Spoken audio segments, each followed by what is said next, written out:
To read anyone's mind, you must be familiar with 3 techniques. These methods are critical to master. You may simply find out and understand what someone is thinking if you learn these strategies. So let me tell you a Buddhist story that will teach you how to read other people's minds. It was many years ago in a tiny village. There were 2 brothers in the village. The elder brother was blind, so he stayed at home all the time, and the younger brother, however, due to the presence of too many animals in the fields, the entire crop was being ruined, destroyed. This bothered the younger brother greatly. Then he had an inspiration. One day, he reasoned, why not enlist the assistance of my blind elder brother in driving these animals off the fields? My older brother, after all, is legally blind. He can sit in the field and shout loudly if he hears the sound of animals. Scared them off. Our harvests can be saved in this manner. After much thought, he erected a modest cabin in his field and placed his blind brother inside. He told him that if he heard any animal sounds, he should shout loudly and the animals would flee. Our crops will be saved as a result of this. The elder brother consented to his younger brother's suggestion and sat in the field. He would start shrieking loudly whenever he heard the sound of animals, scaring them away. They kept doing this for several days. A deer ran through their field one day and broke the fence before fleeing. However, while hunting the deer, a monarch arrived on the scene. The king's gaze was drawn to the blind brother, and he inquired, "Have you seen any deer here?" The blind brother responded, "Your Majesty, I am blind. How can I see a deer? But I can assure you that the animal that escaped from my field is not worthy of your pursuit. You're squandering your time." The blind man's statements astounded the king. He was puzzled how a blind man could say that. How does he know whether or not the deer I'm looking for is worth pursuing? How is this blind man able to tell me this? The monarch then asked the blind man, "Are you not lying to me? On the one hand, you claim to be blind, and on the other, you declare that the animal that rushed away from here is not worthy of my pursuit." The blind man responded, "O king, the creature you think is a deer is not a deer. It's a doe, and she's carrying a fetus. I've never heard of a king hunting a pregnant doe, as far as I know. That's why I'm telling you she's not worth your time. You should not waste your time pursuing her." The king was even more taken aback when he heard this. He couldn't figure out how the blind man could tell she was pregnant. He wondered how a blind man could know this. How does he know if the deer I'm after is a pregnant doe or not? This blind man says it so confidently, and I need to confirm it. So the monarch decided to find out the truth and told his commander, "I want that thing alive because I need to know if it is a pregnant doe. This blind man says it with such confidence that I need to verify it. Go check to see whether she's pregnant." The commander followed the king's commands and proceeded. When he returned after some time, he told the king, "O king, the blind man is absolutely correct. She is, in fact, a pregnant doe." The king was astounded when he heard this. He couldn't figure out how the blind man could have known she was pregnant. The king's mind was filled with many questions. Finally, the king vowed to find out what was going on and told the blind guy, "Look, I don't know whether you're truly blind or not, but I've come to ask you one question. Will you please answer my query correctly?" The blind guy responded, "O king, you can ask me anything you want, and I will answer you truthfully." The king adds, "Look, on the one hand, you claim to be blind, but on the other hand, you've told me about the animal I was pursuing. It's a pregnant doe according to you. Furthermore, you appear to be aware of when animals enter and exit your grounds. How did you calculate everything?" The blind man then says, "O king, when you were pursuing that doe, her speed and the sound of its running had already made me realize that it was a deer, and the dam had already made me realize that it was a deer. My field was relatively small. Its height is not excessive. That dam would be readily crossed by an ordinary deer. But that deer broke the dam and ran, and if it had tried to jump over the dam, it would have endangered her child, which is how I discovered she was pregnant." The monarch is astounded by the blind man's ability after hearing this explanation. He realizes that, despite his blindness, the man possesses unusual knowledge and skills. The king tries to capitalize on this by asking the blind guy another question. You are a knowledgeable man, according to the king, and you appear to have a strong comprehension of many things. I summoned you here today to determine whether or not my wife is faithful to me. Oh, king, what kind of question is this? Says the blind man. Your marriage has been going on for a long time, and you now wish to know such things. Why are these questions bothering you? The king, however, insists that you answer this question. If you do not respond to my questions, I will sentence you to death. Hearing the king's threat, the blind guy answers, All right, I'll answer your question. Oh, king. If you want to know the answer to this question, you must do me a favor. The king inquires, What do I need to do? The individual answers, You will have to leave your wife alone with me for that. Hearing this, the king becomes enraged, but after some consideration, he agrees to the person's request and instructs his commander. The commander goes forward with his plan, leaving the blind man and the queen alone in a room. At that very time, the blind man says to the queen, I want to touch you. When the queen hears this, she becomes enraged and begins striking the blind guy, sometimes severely. Sometimes she used her hands, sometimes she used her feet, and sometimes she used all of her strength. She brutally beats him. Following that, the blind guy escapes with his life and goes to the king.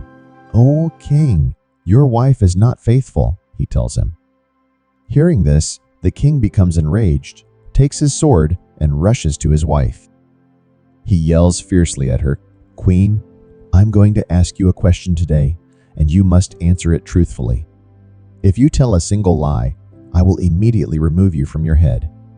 Then he asks her if she is faithful or not to this.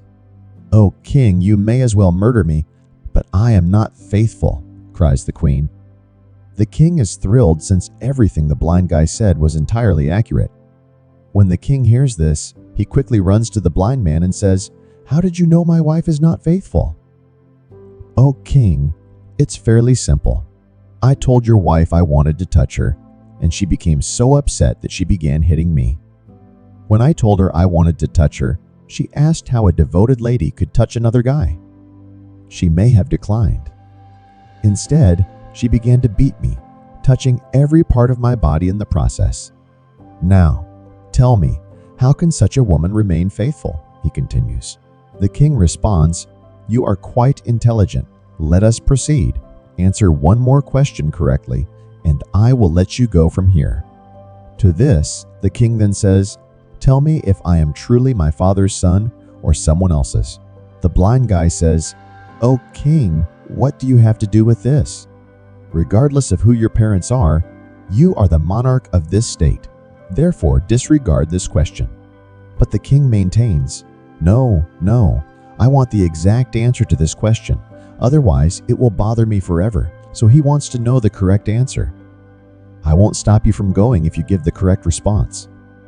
The blind man says, O king, there's no need for me to visit your mother for this. I can tell you right now whose child you are, but first I want you to promise not to be angry with me. The king promises not to be upset with you, and the blind man tells the monarch, You are your father's son, but you are also under the shadow of a miserly merchant. When the king hears this, he is overjoyed and rushes to his mother, asking her, Mother, please tell me the truth. Am I truly my father's son or someone else's? If you don't tell me the truth, I will give up my life right here. Tell me, what is the truth? To which the king's mother responds, Son, you are indeed your father's child, but you are also under the shadow of a miserly merchant. When I looked in the mirror after taking a bath, I noticed the shadow of a miserly merchant on you. Upon hearing this, the king is happy and returns quickly. He asks the blind man, How did you know that the shadow of a miserly merchant was on me? The blind man responds, O king, you asked me many questions, and I gave you the correct answers to all of them. If you were any other king, I would have received many rewards by now. but you haven't given me a single penny so far, and it was from this that I estimated that you are very stingy." Hearing this, the king burst. The blind man responds, "O king, I am blind by nature. If I had eyes, I could easily understand anyone's thoughts. The mind has its own language, and this language can be seen in the actions of a person's body. By observing a person's eyes, lips, the way they work, and their activities, one can understand what is going on in their mind, and based on this, we can know the thoughts of any person. I have to assign a task to the next person to see how that person works, how he does the task, and based on that, I can understand what is going on in his mind." When the king hears this, he asks, "So, does that mean I can also know someone's thoughts?" To this, the blind man responds, "Certainly, you can understand anyone's thoughts, but first you have to work on yourself, and that work is to calm your mind. Bring your mind into the present here, very easy and simple. But, O king, before that, you must focus your mind. When we focus our mind, merge our mind into the present, we can understand the thoughts of others, because that person is still thinking in the present, and we must also bring our mind into the present. Only then can we understand their thoughts. If we are thinking about past events, how will we know what the next person is thinking in the present? Because we are immersed in the past." The person then tells the king, "O king, I will definitely tell you the 3 ways by which you can easily understand anyone's thoughts." And the blind man says to the king, "O king, the first method is to pay attention to the eyes. The most important thing when talking to someone is to look them in the eyes, because eyes don't speak, but they say a lot. If we learn to understand the signals in a person's "I don't have eyes." But I learned this skill from the revered Gautam Buddha many years ago. He was my teacher and guide. I used to have eyes back then, and I could understand people's thoughts solely through their eyes. So if you want to know the thoughts of others, you should focus on their eyes, such as their gaze, where they are looking, and in what direction. If their eyes are wandering here and there, if their eyes are wandering here and there, if the person avoids direct eye contact, it means they are afraid that their lie will be exposed and people will learn the truth. But if their eyes look at you without moving, they are probably honest and interested. They want to talk to you and share their thoughts. Also, see how their eyebrows move. If their eyebrows go down while they look away, they might be thinking hard or woefully. See how big or little their pupils are. The pupils are the black area of the eye. If the pupils get bigger, it implies they like you or what you say. They are thrilled or happy. If the pupils contract, it indicates that they do not like you or what you are saying, that they are uncomfortable or irritated, and that they are upset. Also, look at how red or white their eyes are. The white area of the eye is called the sclera, and if it is red, it indicates that they are weary, stressed, or sick, and they may not want to talk to you. I remember meeting a tired person who was traveling. When we talked, his eyes looked around a lot, never looking at me. This showed that he was worried and wanted to get away quickly. I thought he might be hiding something. He did not want to talk to me, so I asked him more questions. I found out he had a secret plan. Similarly, there are other facial expressions that can help us easily understand a person's thoughts. You can easily tell if a person is disappointed, very sad, or extremely happy by their facial expressions.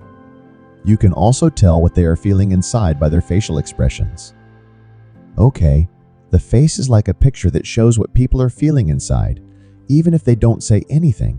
So if you want to understand people better, you have to pay attention to these silent signs. If they are unhappy or have lost something, you can tell by their eyes and body. On the other hand, a big and genuine smile, one that makes the eyes and cheeks go up, is a sign of happiness, friendliness, and kindness. The eyes are very important in this. When they get small and shiny, you can be sure that the smile is genuine. Look at the space between a person's brows, where the skin wrinkles. When it gets deeper and tighter, a mouth that is closed and squeezed may mean they don't agree, don't like something, or don't want to talk. But a mouth that is open and relaxed means they are open, comfortable, and ready to talk.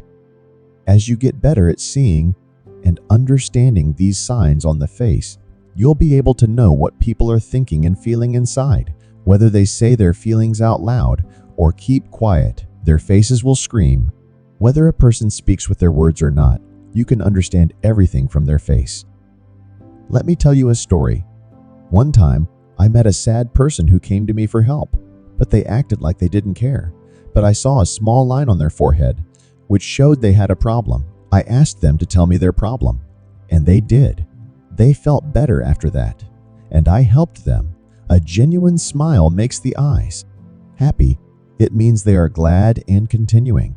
The person tells the king about the third method, saying, "O king, there is also a third language, which is the third method, and that is the language of gestures and body language. To understand a person's thoughts, we need to understand hand gestures and body language. When a person speaks, you may have noticed that they keep moving their hands, making different gestures, function in transmitting a person's thoughts.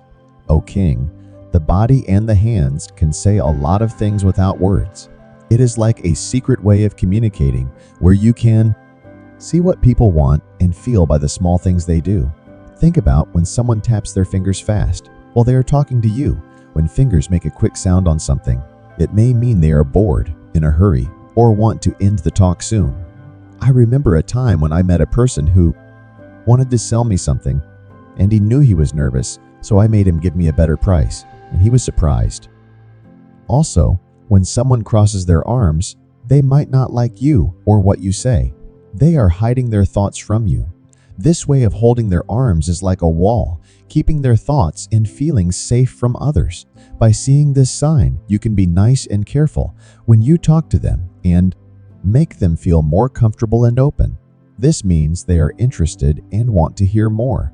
This way of moving their body shows they want to listen, learn, and understand what you are saying. I once met a smart teacher who did this. He was very calm, but he leaned in with interest, showing he wanted to know more about the topic. Sometimes, people who touch their face a lot when they talk to you can help you know what they are thinking. It often means they are worried, thinking hard, or having a big idea. You have to be patient, watch carefully, and appreciate the things they don't say. These small but important signs, like a quiet book, show you the feelings and thoughts that are hidden inside them and let you connect with them better. If we pay attention to these three methods and understand them correctly, we can quickly know what's going on in a person's mind, how much attention they are giving to our words, and what's happening in their mind.